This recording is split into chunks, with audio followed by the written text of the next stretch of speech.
الصلاة ويؤتون الزكاة وهم راكعون.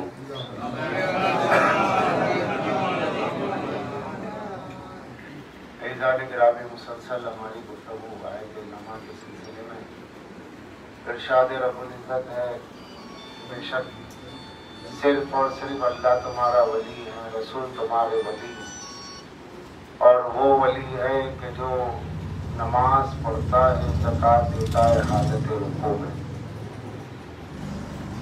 تو یہ آیت جیسے کہ سب جانتے ہیں مختص ہے امیر المومنین کے لیے، اس میں لوگوں نے مختلف اور ناموں کو بھی شامل کیا، مگر کسی بھی نام کے ساتھ یہ روایت موجود نہیں ہے کہ حالت رکوع میں کسی اور نے زکوٰۃ دی ہو۔ جب کسی اور کا حالت رکوع میں زکوٰۃ دینے پر کوئی روایت ہی نہیں پائی جاتی تو دوسروں کا نام شامل کر کے فائدہ کیا ہے؟ سوائے اس کے کہ علی کے فضائل کو ثبوت کیا جائے، علی کے فضائل کو چھپایا جائے، کہ جو مولا کے فضائل کو چھپاتے ہیں ان کا طریقہ بالکل یہودیوں کی طرح ہے، الذین یکتمون، وہ لوگ کہ جو اللہ کی چیزوں کو چھپاتے ہیں۔ تو اس سے مراد تفسیر عسکری میں اور تفسیر صافی میں یہی ہے کہ اس سے مراد یہودی ہے جو رسول اللہ کی بشارت کو چھپاتے ہیں، اور ناصبی ہے جو علی کے فضائل کو چھپاتے ہیں۔ تو یہودیوں اور ناصبیوں کی بالکل ایک ہی روش ہے کہ یہودی سرکار کے دشمن تھے اور ناصبی مولا کے دشمن ہیں۔ یہودی رسول اللہ کی ذات میں آزمائے گئے اور مسلمان امت مسلمہ آزمائی گئی مولا کی شان میں، مولا کی ذات اور مولا کی ولایت میں۔ اس لیے اللہ کی ذات میں اختلاف نہیں ہے، رسول اللہ کی ذات میں اختلاف نہیں ہے، مگر مولا کی ذات میں اختلاف ہے۔ الذی هم فیہ مختلفون عما یتساءلون عن النبأ العظیم، یہ نبأ عظیم جس کے بارے میں لوگوں سے سوال کیا جائے گا، مولا نے فرمایا وہ نبأ عظیم، اللہ کی عظیم خبر میں ہوں، میرے بارے میں لوگوں سے پوچھا جائے گا اور میرے بارے میں ہی لوگوں میں اختلاف ہوگا۔ اب اختلاف بھی کئی طرح کا اختلاف ہے، تو کئی خلافت پر اختلاف ہے، کئی فضائل پر اختلاف ہے، کئی ولایت پر اختلاف ہے۔ ولایت پر اختلاف ایسے ہے کہ علی کو ولی ماننے کے بعد بھی وہاں پر اپنی جانب سے کسی کو ولی ماننا، علی کو امام ماننے کے بعد بھی پھر اپنی جانب سے کسی کو امام ماننا۔ جیسے ایک سرکار کے لیے لفظ نبوت خاص ہے، اب کسی اور کو آپ نبی نہیں کہہ سکتے۔ امام کی لفظ ائمہ اثنا عشر 12 اماموں سے خاص ہے، اب کسی اور کے لیے لفظ امام کا استعمال نہیں کیا جا سکتا، کیونکہ یہ الفاظ توقیفی ہیں۔ توقیفی کا مطلب یہ کہ جب اللہ کی جانب سے یہ الفاظ خاص مقرر کر دیے گئے تب کسی اور کے لیے استعمال نہیں ہوگا۔ جیسے آپ اگر جھک جائیں کسی کام کی وجہ سے جھکے ہوئے، کوئی کہے کہ آپ رکوع کر رہے ہیں تو کہا جائے گا نہیں رکوع نہیں ہے بھائی، جھکے۔ رکنا، رکوع تو خاص نماز کے لیے ہوتا ہے، جہاں جھک جائے وہ رکوع نہیں ہے۔ پیشانی اگر آپ کی زمین پر رکھی ہے تو وہ سجدہ نہیں ہے، سجدہ وہی ہے کہ جو بنیت کیا جائے، 7 اعضاء کا زمین پر لگنا واجب ہے، تو ہر پیشانی جو زمین سے لگ جائے سجدہ نہیں ہے، ہر کمر جو جھک جائے رکوع نہیں ہے، ہر شخص جو کھڑا ہو جائے تو وہ قیام نہیں ہے۔ نماز کی جتنی اصطلاحات ہے ارکان نماز کی، وہ تمام کی تمام مختص ہے۔ اب اگر کوئی کھڑا ہو تو دیکھ کے آپ کہتے ہیں یہ قیام کر رہے ہیں، وہ رکوع کر رہے ہیں، کوئی بیٹھا ہو تو وہ جو ہے قاعدے میں، یہ نہیں کہا جا سکتا، یہ خاص توقیفی الفاظ ہیں۔ اگر کوئی شخص صبح سے شام تک بھوکا ہے تو آپ اسے روزہ دار نہیں کہہ سکتے، کیونکہ وہ توقیفی لفظ مخصوص ہے نیت کے ساتھ، مخصوص ہے نیت کے ساتھ۔ اب اس کا اس طرح یہ چھوٹی چھوٹی باتیں میں اس لیے کر رہا ہوں کہ ان چھوٹی چھوٹی باتوں کو ہی یاد رکھنے کی وجہ سے اس غفلت سے بچ جاتے ہیں جہاں لوگ لفظ امام کا استعمال غیر معصوم کے لیے کریں۔ جیسے جھکنا رکوع ہے اور رکوع نماز کے لیے خاص ہے، سجدہ نماز کے لیے خاص ہے، ایسے ہی لفظ امام امام کے لیے خاص ہے، کسی غیر معصوم کو امام نہیں کہا جا سکتا. اگر کہا جائے گا تو اس نے شریک کیا، اور اگر شریک کیا تو دعائے غدیر کے خلاف ہے. لا اشرک معہ اماما، کہ میں اے علی آپ کی ذات میں اے پروردگار فشہد اے اللہ تو گواہ رہنا میں علی کی امامت میں غیر کو شریک نہیں کرتا. تو جب آپ یہ دعائے غدیر میں پڑھتے ہیں کہ علی کی امامت میں غیر کو شریک نہیں کرتا، اور اگر پھر نادانستہ اگر آپ شریک کر رہے ہیں تو نادانستہ مشرک بن جائیں گے. جیسے کسی شخص کو معلوم ہے پوائزن کھایا خودکشی ہے، اور اگر معلوم نہیں تھا کھا لیا ہلاکت ہے. ہلاکت تو بہرحال ہونی ہے. معلوم نہیں ہے زہر کھا لیا ہے، معلوم نہیں ہے کسی نے زہر ڈال دیا کھلا دیا یا خود سے کھا لیا اور پتہ ہی نہیں تھا اس میں زہر ہے، تو زہر تو اپنا اثر کرے گا. تو یہ غیر معصوم کو امام اور ولی کہنا نادانستہ صحیح، دھیرے دھیرے اس کا اثر ایمان پہ پڑ ہی جاتا ہے. تو ایمان کو محفوظ رکھنے کے لیے اللہ کی دی ہوئی لفظیں جن کے لیے مخصوص ہیں ان کے لیے ہی استعمال کیجیے.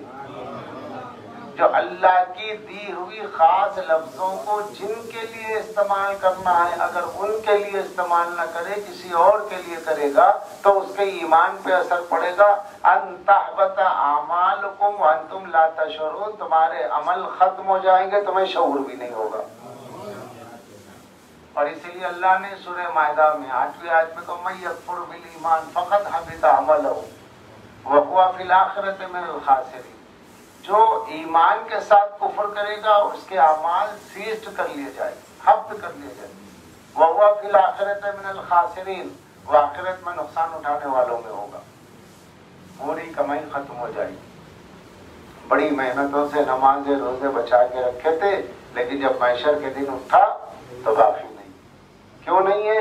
ایمان کے ساتھ اس نے کفر کیا. ارے جب ایمان ہے تو ایمان کے ساتھ کفر ہوگا کیسے؟ تو اس کے لیے فرمایا گیا بصائر الدرجات میں اس آیت کی تفسیر میں موجود ہے کہ حسن الصفار اپنی کتاب بصائر الدرجات میں قول معصوم لکھتے ہیں. مولا فرماتے ہیں یہاں ایمان سے مراد ہمارے جگ کل ایمان ہے.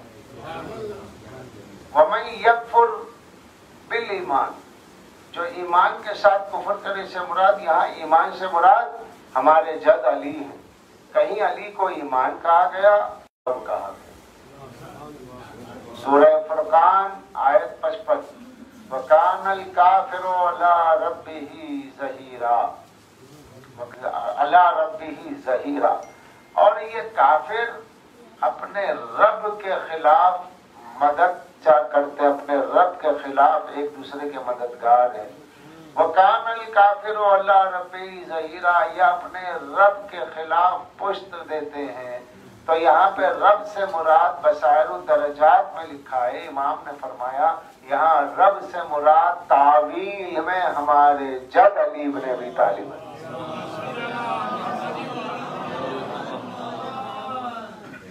رب کہنے میں کوئی پریشانی نہیں، کیونکہ عزیز مصر کو جب حضرت یوسف عوامی زبان میں رب کہہ رہے ہیں، کیونکہ وہاں عوام کا طریقہ تھا کہ عوام اپنے آقا کو رب کہتی تھی، تو جو وہ ملکی زبان تھی اس ملکی زبان میں وہ کہہ رہے تھے فَأَحْسَنَ رَبِّي مَثْوَايَ، کہ وہ میرا بہترین رب ہے، بہترین مربی ہے جو میری اچھی پرورش کرتا ہے. تو رب کہاں؟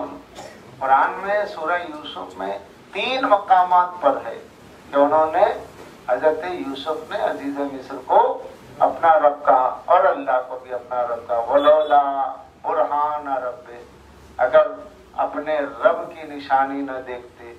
تو یہاں رب سے مراد ذات اللہ، اللہ کی ذات ہے. فَأَحْسَنَ رَبِّي میں وہاں رب سے مراد عزیز مصر ہے. لفظ ایک ہے، 2 جگہ استعمال ہو رہا ہے، لیکن اس کے باوجود اشتراک لفظی کی بنیاد پر لفظ ایک ہے، دونوں جگہ رب کا استعمال ہو رہا ہے، مگر توحید پر فرق نہیں آتا. جب لفظ رب اللہ اپنے لیے استعمال کرے، حضرت یوسف عزیز مصر کے استعمال کے لیے استعمال کرے، رب دونوں جگہ استعمال ہو، یہاں فرق نہیں پڑ رہا ہے. تو علی کے لیے اگر رب کہا جائے تو توحید پہ کیا فرق پڑ گیا؟ وہاں کیا فرق پڑ گیا ہے؟ جبکہ وہ عوامی زبان کے اعتبار سے کہہ رہے تھے تاکہ لوگوں کو پتا ہو اور رب کہنے کا مقصد یہ تھا کہ بے شک بھائی میرے بچپن میں جب میں یہاں غلام بنا کر کے فروخت کیا گیا تو اس نے میری ظاہری اسباب میں پرورش کی ہے، اور پرورش کرنے والا رب کہا جاتا ہے کہ رب البیت، رب البیت ہیڈ آف دا فیملی، یہ صدر خاندان کو رب البیت کہتے ہیں۔ اس گھر کا مالک کون ہے؟ اب گھر پہ آئے اور کہا کہ یہاں پہ رب البیت کون ہے؟ تو جو ہے رب البیت وہ گھر سے نکلے گا، باہر آئے گا۔ تو رب البیت کہنے کا مطلب یہ نہیں کہ اللہ کا گھر ہے، اسد آغا صاحب کا مکان نہیں۔ رب البیت کون ہے؟ اسد آغا صاحب ہے۔ ارے وہ تو خدا ہو گئے۔ تو بولے آپ اپنی عقل کے ناخن لیجیے، ہوش کے ناخن لیجیے، وہ کیسے خدا ہو گئے؟ جیسے آپ اپنے بچوں کے لیے رب یعنی صغیر، آپ اپنے بچوں کے لیے رب ہے تو اپنے گھر کے رب البیت ہے۔ تو اللہ نے آپ کو ایک چھوٹی ولایت دی ہے، اس چھوٹی ولایت کا پاور یہ ہے کہ آپ رب ہو گئے۔ اس چھوٹی ولایت کو ولایت مقیدہ کہتے ہیں۔ یہ جو ولایت مقیدہ ہے، ایک ولایت مطلقہ ہے، ایک ولایت مقیدہ ہے۔ جو ولایت مقیدہ ہے وہ ہم سب کے لیے، ہم میں جو شوہر ہے وہ اپنی زوجہ کا ولی ہے، جو باپ ہے اپنے بچوں کا ولی ہے۔ تو یہ ولایت کون سی ہے؟ یہ ولایت مقیدہ ہے، یہ ولایت مقیدہ ہے۔ اس کے لیے اللہ نے اس ولایت سے جڑے ہوئے 3 حق رکھ دیے، روٹی، کپڑا اور مکان۔ روٹی، کپڑا اور مکان، یہ 3 چیزیں ولایت مقیدہ کے لیے ہے۔ بیوی کو مانگنے کی ضرورت نہیں، بچے کو مانگنے کی ضرورت نہیں، اس کے مانگنے سے پہلے حق کا ادا کر دینا یہ آپ کی ولایت کا تقاضا ہے۔ کیونکہ جو آپ کی ولایت کے اندر ہے اس کی روٹی دینا، اس کو کھانا دینا، اس کو کپڑا دینا، اس کو رہنے کا مکان دینا آپ پر لازم ہے۔ اگر وہ مانگے تو اس کو مانگنا واجب ہے، غیر سے حرام ہے، آپ سے لازم ہے۔ آپ کا بیٹا آپ سے مانگے حق ہے اس کا، لیکن پڑوسی سے مانگنے کا حق نہیں ہے، کیونکہ وہ آپ کی ولایت میں جو جس کی ولایت میں ہے اس کو اپنے ولی سے مانگنے کا پاور ہے، حق ہے، رائٹ ہے۔ اچھا اگر ولی نہ دے، اگر ولی ہے، باپ ہے، اپنی ولایت کے حق کو پورا نہ کرے، اللہ کے آگے جواب دے، اللہ کے آگے جواب دے، بیٹے کا حق کیوں نہیں دیا، زوجہ کا حق کیوں نہیں دیا؟ ہم نے تجھے ولی بنایا، تو نے اپنی ولایت کے حق کو پورا نہ کیا، تو اب تیری ولایت کے بارے میں ہم سوال کریں گے۔ تو ایسا کیوں ہوتا ہے کہ ہم اپنی ولایتوں میں ناقص مظاہرہ کیوں کرتے ہیں؟ اس لیے کہ ہم خاطی ہیں، ہم عاصی ہیں، ہماری ولایت بس ہماری ہے۔ توجہ، چونکہ ہماری ولایت بس ہماری ہے تو اس لیے ہم سے خطا ہوتی ہے، حق میں کمی ہوتی ہے۔ حق میں کمی کیوں ہوتی ہے؟ کہ ہماری اپنی ولایت ہے، گناہ گار کی ولایت ہے۔ اللہ نے ولی بنایا، جب نکاح کا موقع ہوتا ہے، بھائی ولی کون ہے، لڑکی کا ولی کون ہے، لڑکے کا ولی کون ہے، بلایا گیا، او یہ ولی ہے، اچھا تب وہ مر جائیں گے تو کیا عرس ہوگا؟ وہ مر جائے تو کیا ان کی فاتحہ ہوگی؟ وہ مر جائے تو کیا ان کا میلہ لگے گا؟ کیا ہوگا؟ یعنی جتنے بھی چیزیں ولی کے ساتھ ذہن میں انڈیا میں آ جاتی ہے وہ کچھ نہیں ہوگا۔ ارے بھائی ویسا کچھ نہیں ہے، شریعت میں ولی کہتے ہیں سرپرست کو، باپ ہے، چچا ہے، سرپرست ہے، سائن کرنا ہے، بس سائن کرنے کے ولی۔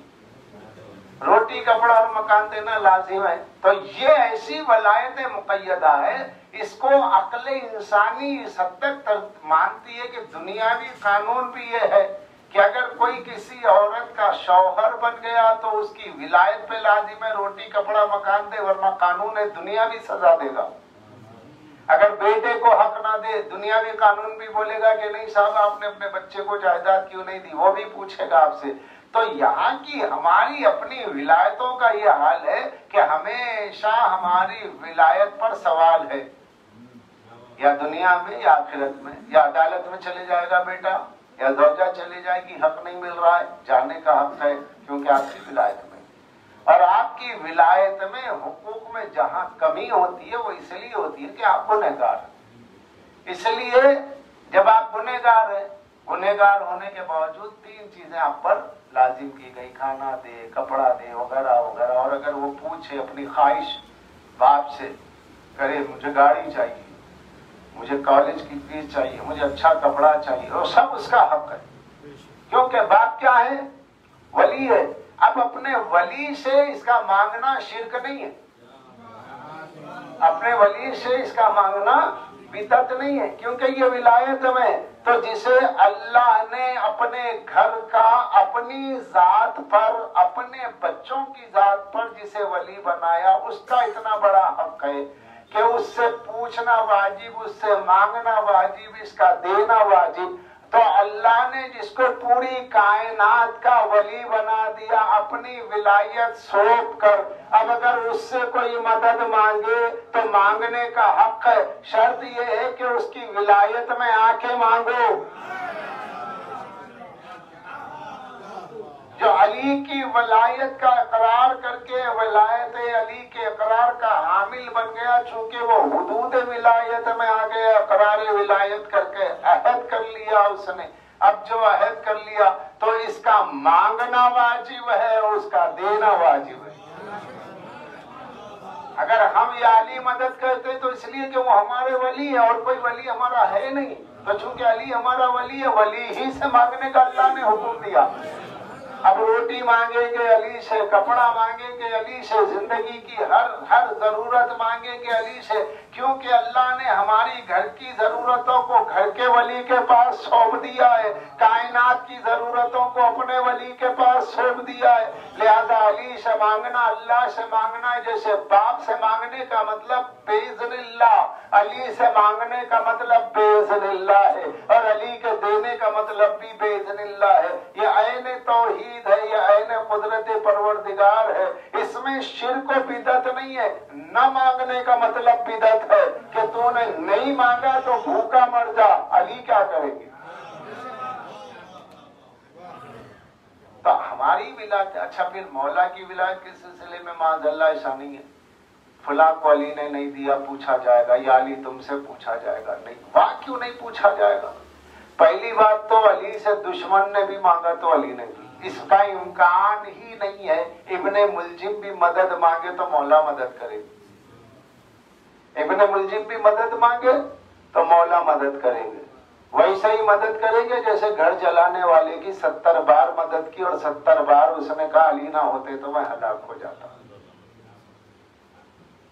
حالانکہ ولایت میں نہیں ہے، دشمن ہے، مگر مدد کیوں کر رہے ہیں؟ یہ ولایت متعلق ربوبیت ہے، چونکہ یہ ولایت متعلق ربوبیت ہے تو اللہ نے فرعون کو بھی رزق دیا، موسیٰ کو بھی رزق دیا۔ فرعون کو رزق دینے کا مطلب یہ نہیں ہے کہ اللہ کو کوئی فرعون سے ہمدردی ہے، وہ رزاقیت کا منصب ہی ایسا ہے کہ منصب رزاقیت کا تقاضا ہے اور منصب ربوبیت کا تقاضا ہے کہ چاہے نافرمان مانگے یا فرما بردار مانگے، دونوں کو کھانا دے۔ تو اللہ نے فرعون کو بھی رزق دیا، تو فرعون کو رزق دینے کا مطلب یہ نہیں ہے کہ زمین پہ موسیٰ کو فرعون کے خلاف کھڑا کر رہا ہے اور خود چپکے سے کھانا بھی دے رہا ہے فرعون کو، یہ کیا بات ہے؟ اب کوئی یہ کہے کہ بھائی اللہ میں اور فرعون میں بڑی دوستی تھی، اب بڑی دوستی کا ثبوت یہ کہ اللہ پال رہا تھا، رزق دے رہا تھا، تو دوستی کی بنیاد پہ نہیں دے رہا تھا، منصب کی بنیاد پہ دے رہا تھا۔ اس کی منصب رزاقیت ہے۔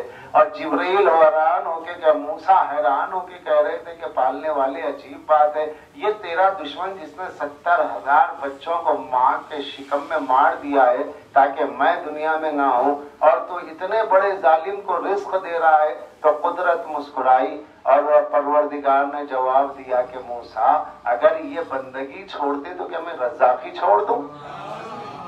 اگر یہ بندگی چھوڑ دے تو کیا میں رزاقی چھوڑ دوں؟ تمہارے سجدے سے میرا کوئی فائدہ نہیں ہے، اس کے سجدہ نہ کرنے سے، اس کے دعوے خدائی سے میرا کوئی نقصان نہیں ہے، لہذا اس کے انکار سے مجھے فرق نہیں پڑتا، لیکن میں رزق نہ دوں تو میری رزاقیت کے خلاف بات جاتی ہے۔ اب علی دشمن کو بھی مدد کر رہے ہیں، گھر جلانے والے کی بھی مدد کر رہے ہیں، دوست کی بھی مدد کر رہے ہیں۔ یا علی یہ کیوں کر رہے ہیں؟ تو انہیں سمجھا ہی نہیں ہے کہ میں اللہ کی صفت ربوبیت کا مظہر بن کر یہ بتانا چاہتا ہوں جیسے اللہ دوست اور دشمن کو دیتا ہے نظر نہیں آتا، اس کے نظر نہ آنے کی دلیل میں ہوں کہ میں نظر آتا ہوں، دوست کو بھی دے رہا ہوں اور دشمن کو بھی دے رہا ہوں۔ یہ چیزیں مقام حیرت کی ہیں، علی کی ربوبیت حیرت میں ڈال رہی ہے۔ یہاں تو لوگوں میں ذری سی بات پہ رنجش ہو جائے تو کہاں کی دنیا داری، مخالف کے گھر مجلس میں نہیں جاتے، حالانکہ مجلس کا تعلق امام حسین سے، قاتل کے گھر میں مجلس زینب کا فیصلہ ہے، لیکن ہمارا طریقہ یہ کہ نہیں بھائی وہ آج کل ہماری ان کی بات نہیں ہے، لہذا دعوت مجلس کا رخہ بھی آ گیا تو نہیں جائے، میت میں بھی نہیں جا رہے، اے میت تو چھوڑیے ذاتی بات ہوگی، مجلس سب سے بڑی چیز ہے، یہ ہمارا اپنا مسئلہ ہے۔ تو ہماری ولایتیں ناقص ہیں، ہماری ولایتیں اپنی ذات کے لیے، ہماری ولایت ہمارے ذات کی مظہر ہے، توجہ، ہماری ولایت ہمارے ذات کی مظہر ہے، اللہ کی ولایت، علی کی ولایت اللہ کی مظہر ہے، ہماری ولایت ہم کو پہچانواتی، ہماری ولایت ہم کو پہچانواتی، اور اللہ کی ولایت اللہ کو پہچانواتی ہے، اور اللہ کی ولایت کے ظہور کا نام علی کی ولایت ہے۔ اب علی کی ولایت کے لیے اللہ کے پاس پوچھ ہے، وقیف انہم مسئولون، انہیں روکو، ان سے کچھ سوال کرنا ہے، ان کے بارے میں کچھ پوچھنا ہے، تو کیا پوچھنا ہے؟ ولایت کے بارے میں پوچھنا ہے۔ کیوں پوچھنا ہے؟ اس لیے کہ توحید کی بنیاد اس پر رکھی گئی ہے، نبوت کا دعویٰ اس پر رکھا گیا ہے، تو یہ ولایت اگر درمیان میں نہ ہو تو کوئی بات ہی سمجھ میں نہ آئے۔ سمجھ رہے ہیں عزیزان گرامی آپ؟ تو اللہ نے ولایت ایک خاص رکھی، ایک عام رکھی۔ جو ولایت خاصہ ہے وہ علی کی، جو ولایت عامہ ہے شوہر ہے، باپ۔ اب ان کی ولایتوں میں پاور دے دیے، کھانا پینا رہنا، روٹی کپڑا اور مکان۔ اب علی کی ولایت میں کیا دے دیا؟ باپ ولی ہے تو تین چیزیں ہیں، شوہر ولی ہے تو تین چیزیں ہیں، لیکن جب اللہ نے علی کو ولی بنا تو کیا دیا؟ تو سوال یہ ہے علی کی ولایت کس کی مظہر ہے؟ میری ولایت میرے ذات کی مظہر ہے، علی کی ولایت اللہ کے ذات کی مظہر ہے۔ تو اب جو اس کے پاس ہے وہ سب علی کے پاس ہے۔ اگر ایک بات بھی ایسی ہے جو وہاں ہو یہاں نہ ہو تو پھر ان کی ولایت اس کے ولایت کا ظہور نہیں بنتی۔ علی کی ولایت ظہور ولایت پروردگار ہے، ولایت حیدر کرار ظہور ولایت پروردگار ہے۔ اس لیے جب ظہور ولایت پروردگار ہے تو سب کچھ وہاں ہے، وہ سب یہاں ہے۔ جو وہاں مانگنا ہے وہ یہاں مانگ لو، جو وہاں ماننا ہے وہ یہاں مان لو، دونوں چیزیں متصل ہیں۔ اس لیے فرمایا الجاہد ولایتنا کافر والغاصب لحقنا کافر لأن اللہ جزء من التوحید و جزء من النبوہ وبینہما ذالک۔ فرمایا مگر عزیزان گرامی ہماری مشکل یہ ہو گئی ہے کہ جب ہم مولا کے فضائل سنتے اور پڑھتے ہیں تو بعنوان ولایت علی پڑھ رہے ہیں اور بعنوان ولایت علی سن رہے ہیں، اور فضائل پورے مولا کے جنگ کے پڑھے جا رہے ہیں۔ جنگ بدر سے حنین تک جو فضائل پڑھے جا رہے ہیں وہ ولی کے تھوڑے ہی ہے بھائی، وہ وسیع کے ہیں نا۔ وسیع کا کام ہے نبی کے کام کرنا، ولی کا کام ہے خدا کے کام کرنا۔ تو وسیع کا کام کیا ہے؟ وصیت پر، حکم پر کرنا۔ مولا نے ایک لڑائی ایک جنگ بھی خود سے نہیں کی، ایک لڑائی خود سے کی ہی نہیں۔ جب کوئی جنگ لڑی ہے، جب کوئی جنگ لڑی ہے تو رسول اللہ نے بلا کے کہا علی جاؤ جنگ لڑو۔ چونکہ رسول نے کہا اور علی نے لڑی تو یہ کیا ہے؟ وصایت۔ وسیع نے موسیٰ کے حکم پر جنگ کی، ورنہ اگر علی خود سے لڑنے کے لیے جاتے، از خود لڑنے کے لیے جاتے تو پہلے تو ناممکن ہے کہ از خود جائیں، کیونکہ جب وصی ہے تو پابند وصیت رسول ہے. اگر از خود جائیں تو پھر ولایت ہے. بحیثیت ولایت اگر از خود لڑنے کے لیے جائیں تو چونکہ مظہر قوت پروردگار ہے، زمین و آسمان، ساتوں زمین و آسمان کی قوتیں اگر ایک جگہ ہو جائیں تو علی کی قوت کا کوئی بھی توازن نہیں ہے، کوئی بھی تقابل نہیں ہے. لہذا علی جانتے ہیں کہ وہ اپنی ذات میں وجود قوت پروردگار ہے، اس لیے ان کے لیے از خود جانا جائز نہ تھا. انتظار کیا جب تک حکم رسول نہ ہو، کیونکہ حکم رسول فاصلہ بنائے گا. اللہ کرے میری باتیں پہنچ رہی ہو تو مجھے بھی پڑھنے میں مزہ آئے. کیونکہ علی جب از خود جائیں گے لڑنے کے لیے تو وہ تو قوت پروردگار ہے جو لامحدود ہے، لیکن جب رسول اللہ من جانب اللہ ہے، اللہ کے رسول، وہ کہیں گے علی لڑو تو اب لڑنا تو مطلق ہو گیا، تو پھر قوت بھی مطلق ہو جائے گی. لڑنا مطلق کہہ دیا تو قوت بھی مطلق ہوگی. اب اس مطلق کو مقید میں بدلنا، اس مقید کو اس مطلق پر قید کرنا، اس مطلق کو قید میں رکھنا، یہ ہے نبی کے ہاتھ. اب سرکار چونکہ من جانب اللہ رسول ہے نا، اب کریں علی لڑو. سوال یہ یا رسول اللہ لڑوں گا کس سے؟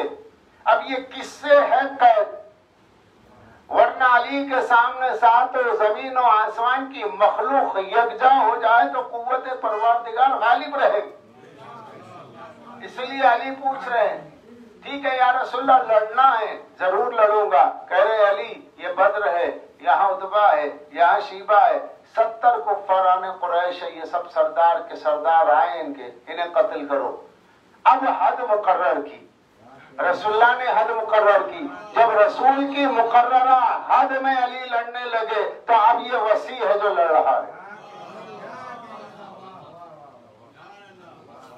یہ بڑی نازک منزل ہے، یہ وصی ہے جو لڑ رہا ہے. بدر کا مسئلہ ہے، احد کا مسئلہ ہے، احد میں علی لڑ رہے ہیں. جب لڑ رہے ہیں تو مولا نے دیکھا کہ رسول اللہ پتھر کھائے ہوئے، دندان مبارک شہید ہے، خود کی کڑیاں کلہ اقدس میں دھسی ہے اور رسول اللہ زمین پر افتادہ ہے. جبریل نے دیکھا کہ شیطان کی آواز بلند ہوئی، اللہ اللہ قد قتل محمد، کہ محمد قتل کر دیے گئے، تو بہت سے لوگ چلے گئے. اب جو جمع غفیر کفار کا گھرا، ہر طرف سے لشکر امٹ کر آیا. ایک مرتبہ پیغمبر اکرم کو اٹھایا، رسول اللہ کو اٹھایا، اٹھا کر کے سرکار کو بتایا علی نے، ہاذا محمد، میں علی وانا علی وہذا محمد. اے کفار دیکھ لو رسول زندہ ہے، ہاذا محمد کہہ کے رسول اللہ زخمی مصطفیٰ کو ہاتھوں پہ بلند کر کے ایک مرتبہ علی نے کہا ہاذا محمد، انظر انظر ہاذا محمد. رسول اللہ نے کہا اے علی یہ منظر میں کبھی نہ بھولوں گا کہ تو نے مجھے اٹھا کے ہاذا کہا. ایک دن آئے گا میں غدیر میں تجھے بلند کر کے کہوں گا من کنت مولا فہذا علی مولا.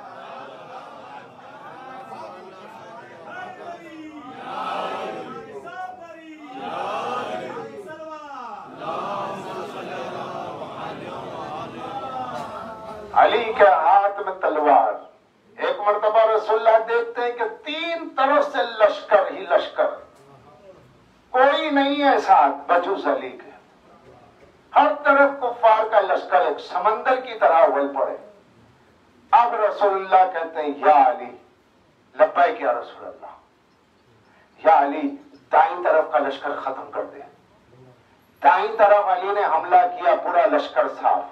یا علی یمین سے ہٹو، یسار پہ حملہ کرو. علی نے یسار پہ حملہ کیا. یا علی یہ میرے سامنے لشکر آ گیا، اسے ختم کر دو. جدھر جدھر رسول کہتے گئے صفیں علی الٹتے چلے گئے. اب علی کی تلوار سے جیسے ہی صفیں الٹتی گئی، درہم برہم ہوتی گئی. رسول اللہ نے زخمی رسول نے مسکرا کے کہا یا علی انت صفدر، اے علی تو صفوں کو الٹنے والا. علی تو صفوں کو الٹنے والا. یہ کیا ہے؟ یہ جو رسول اللہ نے اشارہ کیا نا، اسے مار.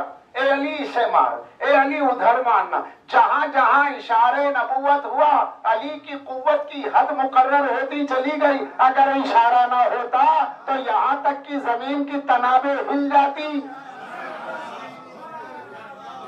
قوت ولایت کو رسول نے وصایت سے بدلا اشارے نبوت کے ساتھ۔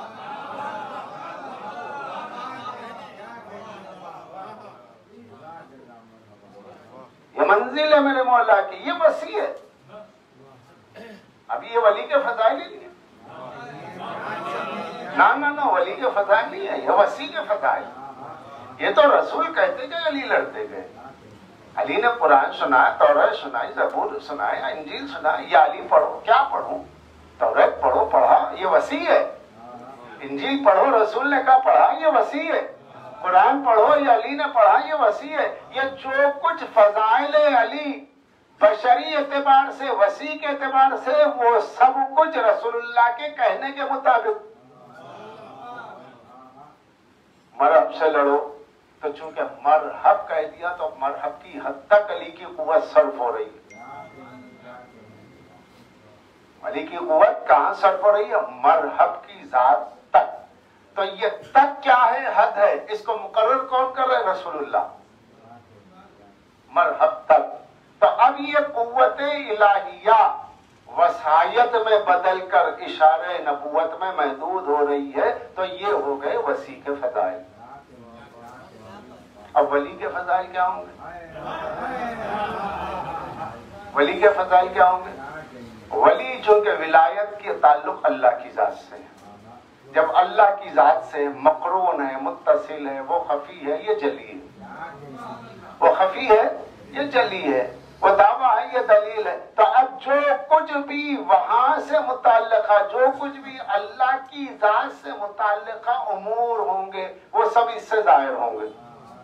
رسول کی ذات سے مراد جتنی بھی متعلقہ امور ہیں، وہ سب علی سے ظاہر ہے۔ قرضہ رسول کو دینا ہے، مگر رسول اللہ بلا کے کہہ رہے یا علی میرا قرض تو ادا کرے گا۔ یہ کیا ہے؟ وسیع ہے۔ اور وہاں اللہ کا مسئلہ ہے، اب اللہ کی بات ہے۔ جب اللہ کی بات ہے تو وہاں کے لیے کیا ہے؟ اللہ کیا کرتا ہے؟ اللہ نبی بناتا ہے۔ اللہ کا کام کیا ہے؟ وحی بھیجنا۔ اللہ کا کام کیا ہے؟ رسول بنانا۔ اللہ کا کام کیا ہے؟ زمین و آسمان خلق کرنا۔ اللہ کا کام کیا ہے؟ اللہ کا کام کیا ہے؟ ہوائیں چلانا۔ اللہ کا کام کیا ہے؟ پانی دینا۔ یہ تمام کام، سارے کام، درختوں کی پرورش اللہ کا کام، کیڑوں کو غذا دینا اللہ کا کام، مخلوق کو غذا دینا اللہ کا کام، حیات دینا اللہ کا کام، موت دینا اللہ کا کام۔ اب جو اللہ کے کام ہے وہ سارے امور کو انجام دینے والے کو علی ولی کہتے ہیں۔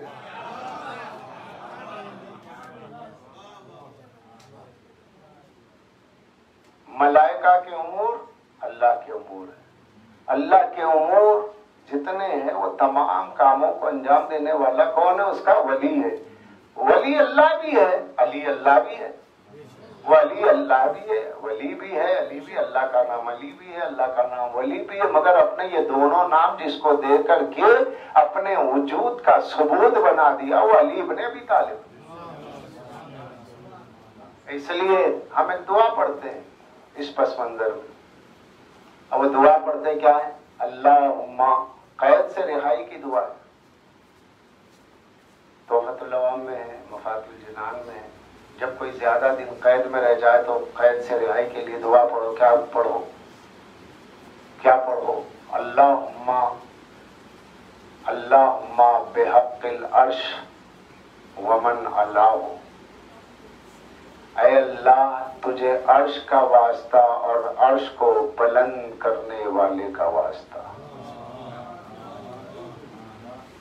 آمادگی نہ ہوئی تو بالکل نہیں پڑھوں گا۔ اللہم بحق العرش ومن علاہ، پالنے والے تجھے عرش کا واسطہ اور اس کا واسطہ جس نے عرش کو بلند کیا۔ اللہم بحق النبی ومن نباہ، اے اللہ تجھے نبی کا واسطہ اور نبی بنانے والے کا واسطہ۔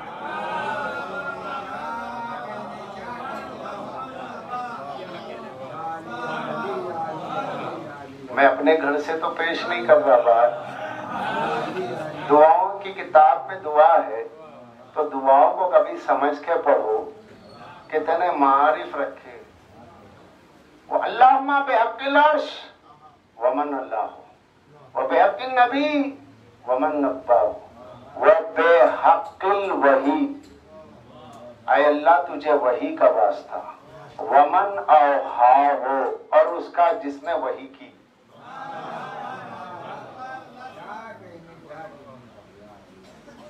ہو گئی بات، اے اللہ تجھے عرش کا واسطہ اور عرش کو بلند کرنے والے کا واسطہ، عرش بنانے والا، عرش کو بلند کرنے والا تو اللہ ہے، اگر اللہ ہے تو پھر اللہ سے کیوں کہا جا رہا ہے کہ تجھے اس کا واسطہ جس نے عرش کو بلند کیا؟ مسلمان جس عرش کو عرش سمجھتا ہے اس عرش پہ اللہ بیٹھا ہے، اور جس عرش میں وہاں اللہ بیٹھا ہے اس کا بنانے والا کون ہے؟ ذرا یہاں یہ توحید ولایت علی کے قلعے میں محفوظ ہے، توحید ولایت علی کے قلعے میں محفوظ ہے۔ اب یہاں پر سنیے، جس نے اے اللہ تجھے واسطہ وحی کا اور وحی کے دینے والے کا، تجھے واسطہ نبی کا اور نبی بنانے والے کا، تو نبی بنانے والا کون ہے؟ کیونکہ اللہ کو تو خود کہا جا رہا ہے تجھے نبی کا اور نبی بنانے والے کا واسطہ ہے، تو یہ نبی بنانے والا کون ہے؟ بنانے والا تو اللہ ہی ہے، مگر اللہ ہی بنانے والا ہے، مگر جس کے ذریعے بنا رہا ہے وہ مظہر ہے۔ اب مظہر میں ولایت کی منزل میں اللہ کی ترجمانی کرتے ہوئے خود آگے بڑھ کے کہا انا الذی بعثت النبیین والمرسلین، میں وہ ہوں جس نے نبیوں کو بھیجا، رسولوں کو بھیجا۔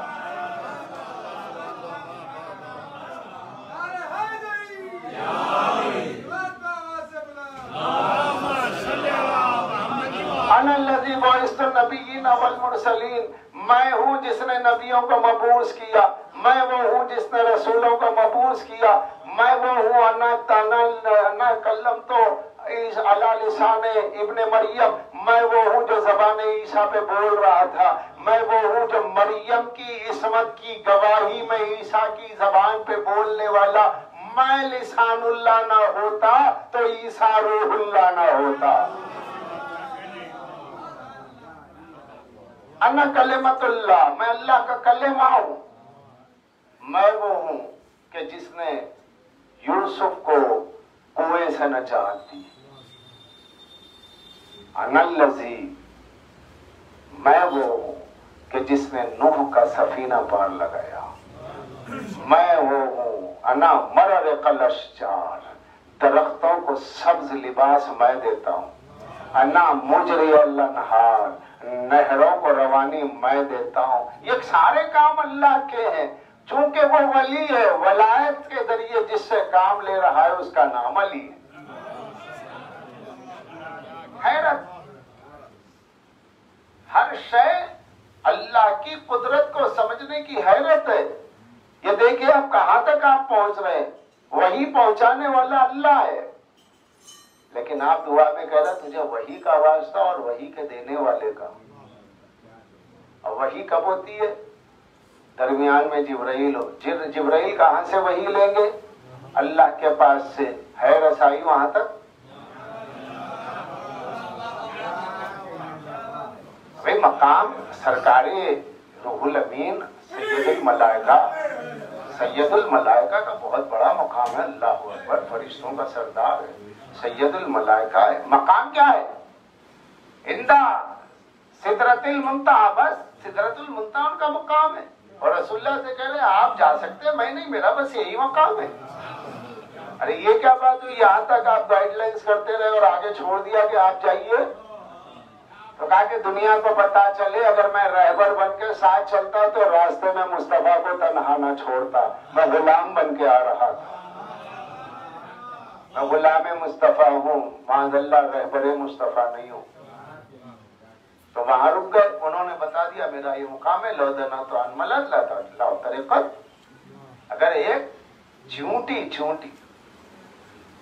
نمل چونٹی، انملت مونس چونٹی، اگر میں ایک چونٹی کے لو دنا تو انملت، چیونٹی کے، اب یہ جو لائن کھینچی ہے اس میں چیونٹی کا مطلب یہ ہوا ناخن سے کم، ناخن سے کم بھی نورانی مخلوق اگر آگے بڑھے تو تجلیات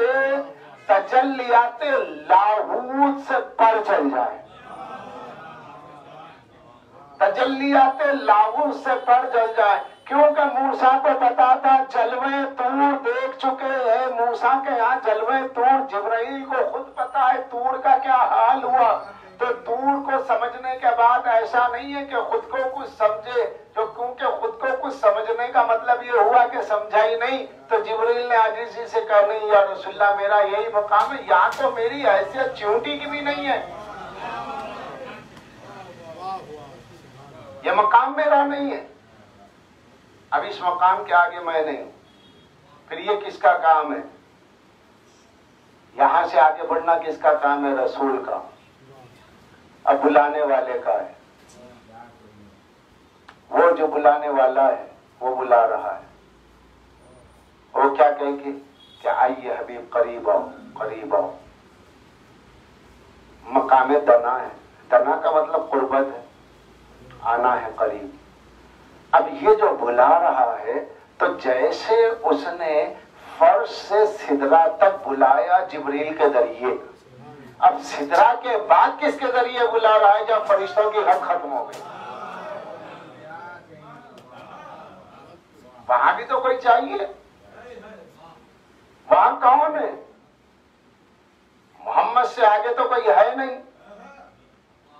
سرکاری رسالت مآب محمد مصطفیٰ،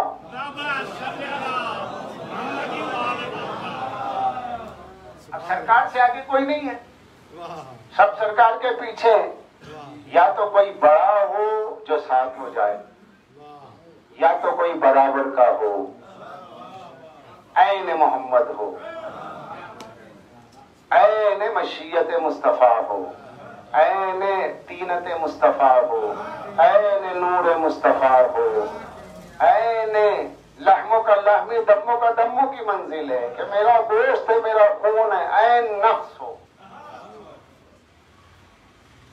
یہ پیکر مصطفیٰ میں جو نفس ہے وہی نفس پیکر سے باہر آ کر کے شریک سفر باد سدرہ ہو، شریک سفر باد سدرہ ہو، نفس پیغمبر ہو، اور جب یہ منزل ہو تو یہ منزل کے لیے یہی وہ منزل ہے کہ جس منزل کے لیے سرکار دو عالم نے کئی شب دعائیں کی، اب کیا دعا کی؟ رب زدنی فیکا تحیرا، رب زدنی فیکا تحیرا، پالنے والے اپنی ذات کے بارے میں میری حیرت کو بڑھا دے، اب وہ حیرت کو کیا بڑھانا ہے؟ ایک چاند نکلا ہے، دو چاند نکل گئے، حیرت ہوگی، ایک سورج کی جگہ دو سورج، حیرت ہمیشہ وہاں پر ہوتی ہے جو چیز ہمیشہ دیکھی گئی ہے اسی میں دیکھنے میں ایک نیا پن ہو، اسی کے دیکھنے میں ایک نیا پن ہو، ایک نیا انداز ہو، تو اس میں حیرت ہوگی نا، ورنہ ہر چیز میں حیرت تھوڑی ہوتی ہے، اور حیرت مقام عقل ہے، عقل کی کسوٹی حیرت ہے، ایک بچہ ہے وہ ایک اچھا سا کھلونا دیکھ لے اسے حیرت ہے، تو یہ جو اس کی حیرت ہے اس کی عقل کے مطابق، جوان کی عقل ہے ایک اچھی پیٹرول والی گاڑی ہوگی، اب وہ اس کو پسند آ رہی ہے، اس کو دیکھ کے بڑا ہی تعجب خیز اٹھا کے رکھتا ہے کہیں دھبا نہ آنے پائے، کیونکہ اس کی عقل کو حیرت میں ڈالنے والی وہ مشین ہے، ایک سائنسدان ہے اس کو اس کی لائن کی چیز حیرت میں ڈال، جو آدمی جس لائن اور جس فکر کا ہوتا ہے اس کو وہ چیز حیرت میں ڈالتی ہے، اور جب حیرت میں آ گئی تو مطلب یہ ہوا کہ آپ کی عقل وہاں عاجز ہے، وہاں عاجز ہو گئی، آپ حیرت میں آ گئی، تو سب کی عقلیں اپنی اپنی کیپیسٹی کے اعتبار سے حیرت زدہ ہوتی ہے،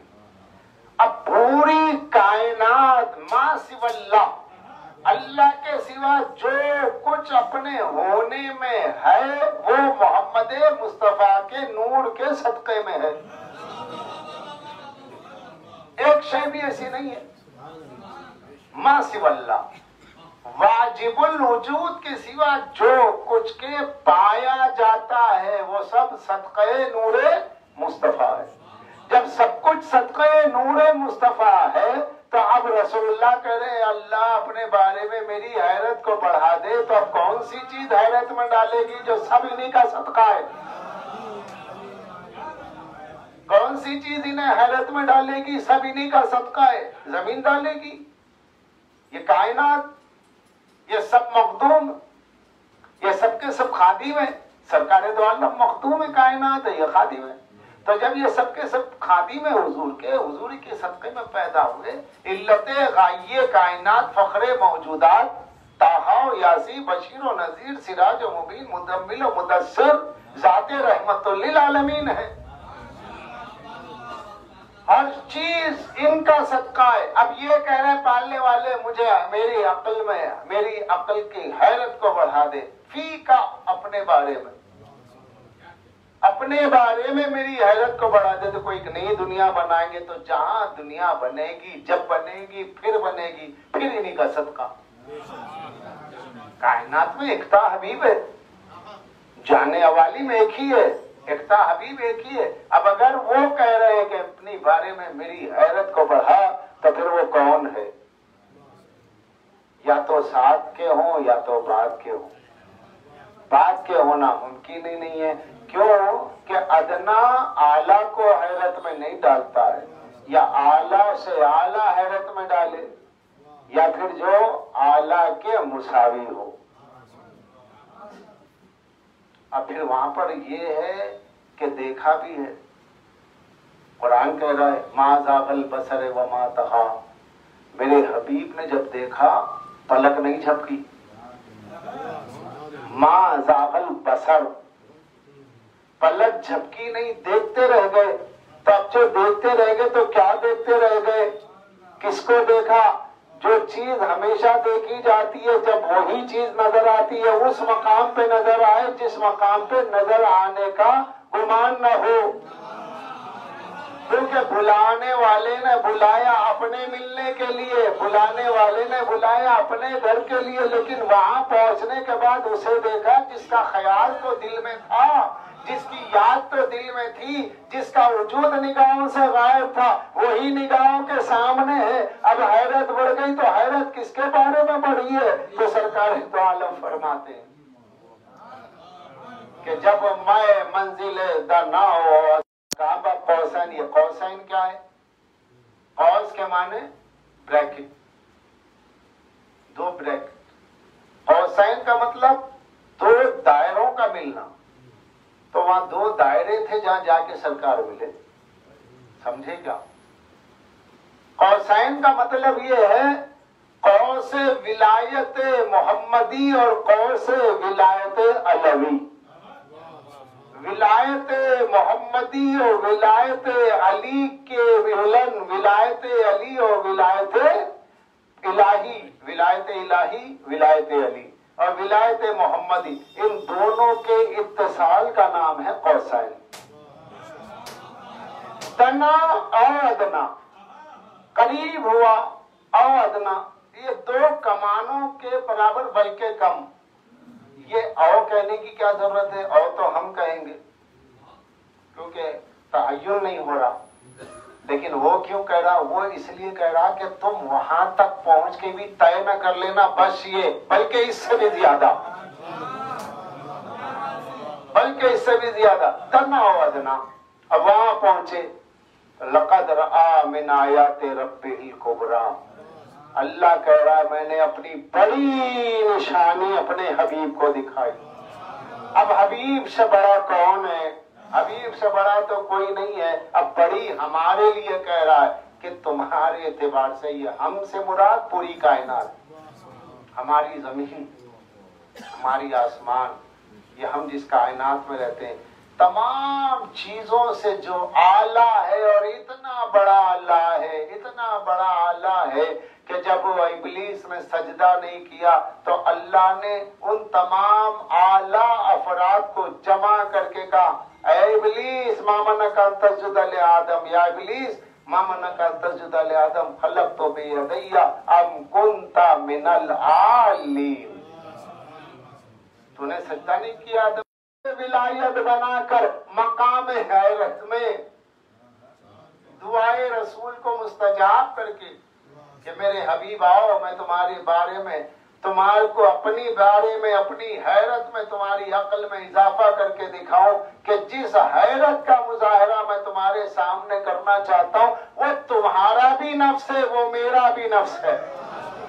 میں تمہیں نئی چیز میں حیرت کہاں سے دکھاؤں گا؟ وہ نفس تمہارا بھی ہے، میرا ہے، چھپ جائے تو میرا ہے، ظاہر ہو تو تمہارا ہے۔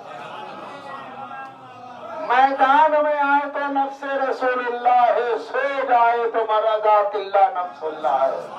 صلوات پڑھو۔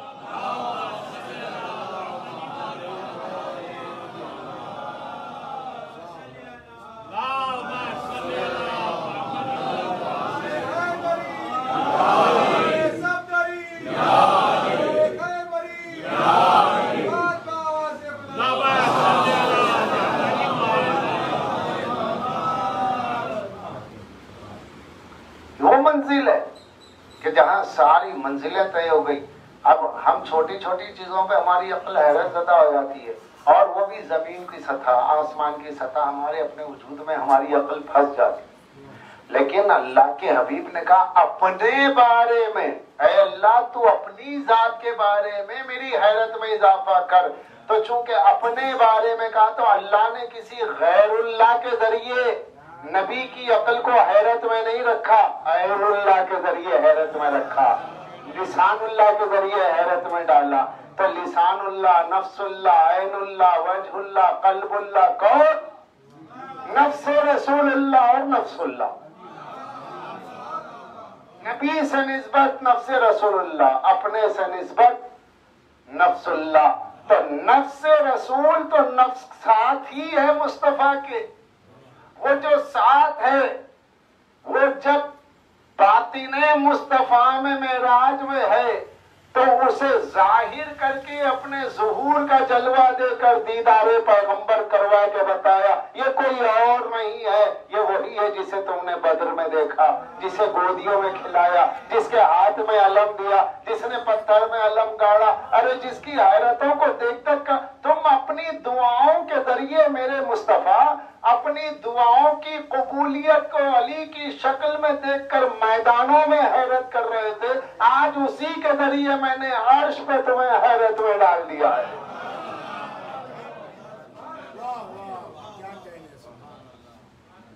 رب زدنی فیکا تحیرا، یہ عقل پیغمبر، عقل مصطفیٰ، عقل بے خطا، عقل معصوم، عقل کل، وہ دعا کرے اور اللہ اپنے بارے میں حیرت میں ڈالے تو اپنے مظہر کے ذریعے۔ عجیب بات، عجیب یعنی حیرت میں ڈالنا۔ اب مقام حیرت کیا ہے؟ مقام حیرت ابدیت کی انتہائی منزل ہے۔ ابدیت کی انتہائی منزل کا نام ہے حیرت۔ اس کے بعد کچھ دیکھنے کو نظارہ نہیں رہتا، اس لیے اللہ نے کہا میرے حبیب نے جب ایک دیکھا دیکھتے رہ گئے، ارے ارے یہ تو میرا علی ہے، یہ تو میرا وسیع ہے۔ تو ادھر یہ کہا میرا، اس نے کہا میرا، ادھر انہوں نے کہا میرا وسیع، اس نے کہا میرا ولی، انہوں نے کہا میرا نفس، اس نے کہا میرا نفس، انہوں نے کہا کہ بھئی یہ تو میرا خطیب ہے، خطیب منبر سلونی، ادھر سے آواز ہے یہ تو لسان اللہ ہے، یہ ظاہر میں تمہارا ہے، باطن میں ہمارا ہے۔ یہ کہ جس ایک ذات سے دو چیزیں ظاہر ہو رہی ہوں، ایک ذات سے دو چیزیں، یعنی ادھر جمال مصطفیٰ بھی، ادھر جلال کبریا بھی۔ جمال مصطفیٰ اور جلال کبریا جس ذات سے ظاہر ہو اس ذات کو مظہر العجائب، مظہر العجائب کا مطلب جس سے عجیب عجیب چیزیں ظاہر ہوں، جس سے عجیب عجیب چیزیں ظاہر ہوں، اس کو کہتے ہیں مظہر العجائب، مظہر الغرائب۔ اب ان کے ہمارے لیے تو علی کی ہر فضیلت عجیب ہے، کیونکہ ہم ہی کیا، ہماری عقل علی کے بشری فضائل میں حیرت زدہ ہے۔ اور انبیاء کا یہ عالم ہے کہ ولایت کو اللہ کے ذریعے سن کر کے یہ علی وہ ہے کہ جس کی ولایت کے اقرار کی وجہ سے میں نے تمہیں نبی بنایا تو امت میں آنے کی دعا کر لی۔ ارے علی اس ذات کا نام ہے جس کو بنانے والے نے بنا کر کے صبح قیامت تک کے اپنے لیے فخر کر لیا۔ میں نے کیا بنا دیا؟ ایسا بھرپور بنایا۔ اس نے جب ناز کیا میں نے ایسا بھرپور بنایا، تو ادھر انہوں نے ناز کیا کہ پالنے والے تو ایسا ہی ہے جیسے میں چاہتا تھا کہ میرا معبود کیسا ہو۔ ادھر اس نے کہا کہ میں جیسا چاہتا تھا علی میں نے تجھے ویسا بنا دیا۔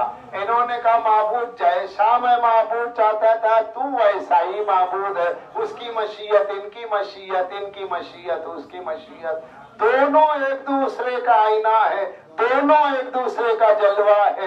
ذات دو ہے جلوہ ایک ہے۔ اس کے آئینے میں ان کا جلوہ ہے، اس کے آئینے میں ان کا جلوہ ہے۔ آئینے دو ہیں جلوے ایک ہیں، آئینے دو ہیں جلوے ایک ہیں، ذات دو ہیں مگر صفات کمالات ایک۔ یہ عینیت ہے، یہاں کوئی غیریت نہیں ہے۔ اور پھر ایسے علی ولی کا جب کوئی وارث ہوگا تو کیسا ہوگا؟ ایسے علی کا کوئی وارث ہوگا، ایسے علی کا کوئی بیٹا ہوگا، تو ایسے علی کے بیٹے کا نام ہے عباس۔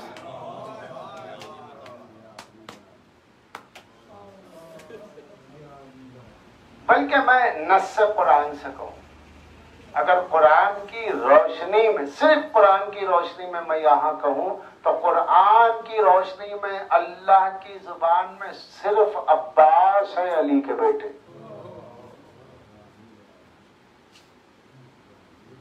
صرف عباس ہے علی کے بیٹے، کیونکہ مباہلے میں اللہ نے کہہ دیا قل تعالوا ندعو ابناءنا وابناءکم ونساءنا ونساءکم وانفسنا وانفسکم ثم نبتہل فنجعل لعنۃ اللہ علی الکاذبین۔ اللہ اپنے بیٹوں کو، اے رسول اللہ اپنے بیٹوں اور بیٹیوں کو، تو رسول اللہ بیٹی کی جگہ زہرا کو لے گئے، لیکن بیٹے کے لیے تو کوئی تھا ہی نہیں نا، دامن خالی ہے، حضور کی گود خالی ہے، بیٹا نہیں ہے۔ آج جسے بیٹا بنا کر کے لے کے گئے، اللہ نے کہا نہیں ہے، کون کہتا نہیں ہے بیٹا؟ زہرا کے بیٹے آپ ہی کے تو بیٹے ہیں۔ تو آپ سرکار نے کیا کہا؟ صبح ہر نبی کی نسل اس کے بیٹے سے چلی ہے، لیکن یہ عجائب قدرت میں سے سب سے بڑا مقام حیرت یہی ہے کہ سب نبیوں کی نسل ان کے فرزندوں سے چلی اور میری نسل میری بیٹی سے چلے۔ میری نسل میری بیٹی سے چلے گی، اور پھر اس کے بعد میں حسنین کو بیٹوں کی جگہ لے کر کے چلے۔ جب بیٹوں کی جگہ حسنین کو لے کر کے چلے تو از روئے قرآن مباہلے میں یہ طے ہو گیا کہ حسنین نبی کے بیٹے ہیں۔ نبی کے بھی بیٹے نہیں، بھی نہیں ہے، ابنا آنا کا مطلب ہو گیا یہ حسنین نبی کے بیٹے ہیں۔ اب جیسے یہ نبی کے بیٹے ہوئے، اب اس کے بعد میں وہاں سے سلسلہ شروع ہوا آسمانی خبروں کا، شہادت حسین کا بڑھنے لگا۔ اب مولا کو فکر ہوئی کہ پالنے والے میرا جو بیٹا حسین ہے اس کو تو نے نبی کا بیٹا قرار دے دیا، اور تو نے جو قرار دیا وہی میری مرضی ہے، کیونکہ میں مشیت اللہ ہوں۔ اب میری خواہش ہے، اب میری مشیت ہے، تو جو چاہتا ہے ہم چاہتے ہیں، اور ہم جو چاہتا ہے وہ تو چاہتا ہے۔ تو میں یہ چاہتا ہوں کہ مجھے ایسا بیٹا دے جو کربلائے محمد کا علی ہو۔ میں نے کیا جملہ کر دیا؟ کربلائے محمد کا علی ہو، جیسے آج کے محمد کا میں معاصر و مددگار ہوں، کربلا میں من الحسین میں منیت کی منزل میں حسین بمنزل محمد مصطفیٰ تو عباس بمنزل علی مرتضیٰ ناصر و مددگار ہوں۔ یہ دعا اس کی دعا ہے کہ جس کے وسیلے سے انبیاء نے دعائیں کی۔ اور دنیا میں عالم ناسوت میں عالم نور سے باب الحوائج کی آمد ہوئی، نام رکھا گیا عباس، نام عباس۔ عباس کے معنی شیر، عباس کے معنی غضبناک۔ عین علی کی تو موجود ہے، بائے بسم اللہ کی بے بھی موجود ہے۔ عباس کے معنی بہادر، عباس کے معنی پھول بھی ہے۔ چنانچہ پھولوں کی قسم میں پھول کا نام ہے گل عباس۔ آپ کتابوں میں پڑھیں گے یا کسی حکیم سے پوچھیں گے، دوا کے طور پر تو گل عباس بھی ہے۔ گل عباس بھی ایک نام ہے، یعنی غضبناکی تو ہے مگر رحمت کا حصہ بھی ہے، غضب بھی ہے ساتھ میں رحمت بھی ہے۔ عباس کے معنی بہادر، شیر، اور شیر میں لیس بھی ہے، زیغم بھی ہے۔ شیر کو لیس کہتے ہیں جنگل کا، غضنفر بھی کہتے ہیں، زیغم لڑنے والا، یا زیغم المہیمن یا ناصر النبی۔ اب مولا نے جس بیٹے کے لیے دعا کی وہ بیٹا آ گیا دنیا میں۔ اب یہ جو آئے تو علی کی ڈھارس بنے۔ جب آپ کی آمد ہوئی تو جیسے مولا علی نے اس وقت تک آنکھ نہ کھولی جب تک کہ رسول اللہ نہیں آ گئے، مولا باب الحوائج نے اس وقت تک آنکھ نہ کھولی جب تک کہ آقا حسین نہ آ گئے۔ جب شہزادی کہنے لگی کہ بابا ہمارا بھیا عباس آنکھیں نہیں کھول رہا، تو کہا کہ کھولے گا، اس لیے کہ اسے حسین کا انتظار ہے۔ جب آقا حسین آ گئے آنکھ بھی کھولی، پہلی نظر جو پڑی تو مولا حسین کی نگاہوں پر، مولا حسین کے چہرے پر، اور چہرہ دیکھا، لبوں پہ تبسم آیا، اور حسین کا چہرہ بھی ایسا پرسکون تھا جیسے کہ عباس کے آنے کا انتظار ہو۔ آگے بڑھے، پیشانی کا بوسہ لیا، اس کے بعد غازی کے بازوؤں کا بوسہ مولا حسین نے لیا۔ پھر وہ منزل آئی کہ شہزادی تڑپ کے آگے بڑھی۔ شہزادی زینب نے کہا بابا میں اپنے بھیا کو گود میں لے لوں۔ شہزادی زینب سے 20 برس چھوٹے، 20 سال کا فاصلہ ہے۔ کہا میں اپنے بچے کو، اپنے بھیا کو گود میں لے لوں۔ اب جو گود میں لیا، پیشانی کو بوسہ لیا، چہرے کا بوسہ لیا، باب الحوائج نے اپنے چھوٹے سے ہاتھ سے ابا کے دامن کو پکڑ لیا، اور ایسا پکڑ لیا کہ ہاتھ سے چھوٹ نہیں رہا تھا۔ مولا عباس نے اس منظر کو دیکھا، بیوی تو مسکرا رہی تھی، لیکن مولا عباس کے اس منظر کو جب مولا علی نے دیکھا زارو پتار رونے لگے۔ کہا بابا آپ رو رہے ہیں، یہ تو مسکرانے کا ٹائم ہے، دیکھیے میرا بھیا میرے چادر کو کیسے پکڑا ہوا ہے۔ کہا کہ میں اسی لیے تو رو رہا ہوں کہ جب تک یہ چادر اس کے ہاتھ میں